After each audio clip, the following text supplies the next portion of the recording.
Les entrepreneurs catalans inquiets face au référendum.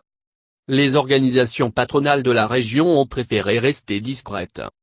Les entrepreneurs de Catalogne sont inquiets.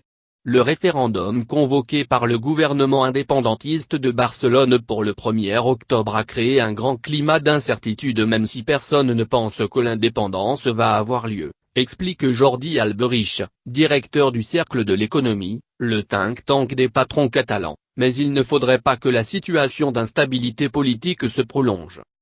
Le scrutin, déclaré illégal par le gouvernement de Madrid, provoque clairement beaucoup de nervosité et d'inquiétude, déclarait le 13 septembre, Jaime Guardiola Romujaro, le directeur général de Banco Sabadell, la cinquième banque espagnole est l'une des deux, avec la CaixaBank, à avoir son siège à Barcelone.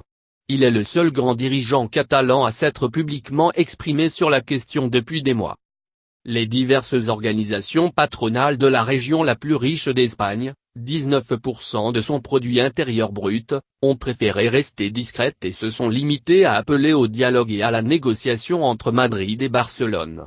Nous n'avons pas grand-chose à gagner et beaucoup à perdre en nous prononçant, assure Salvador Guillermo, directeur économique du FOM del Treball, le principal syndicat patronal catalan.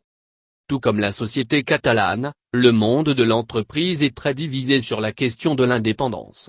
La Catalogne mérite qu'on l'écoute, déclare Antoni Abad, président de SECO, une organisation patronale qui regroupe plus de 6000 entreprises de la région du Valais, à l'ouest de Barcelone. Nous sommes la première région manufacturière du sud de l'Europe et le ministre de l'Industrie vient rarement nous voir, vous trouvez ça normal? Nous sommes en pleine illégalité. Le malaise, ajoute M. Abad, n'est pas nouveau. En 2013, nous avons interrogé nos membres et 53% se sont manifestés en faveur d'un État.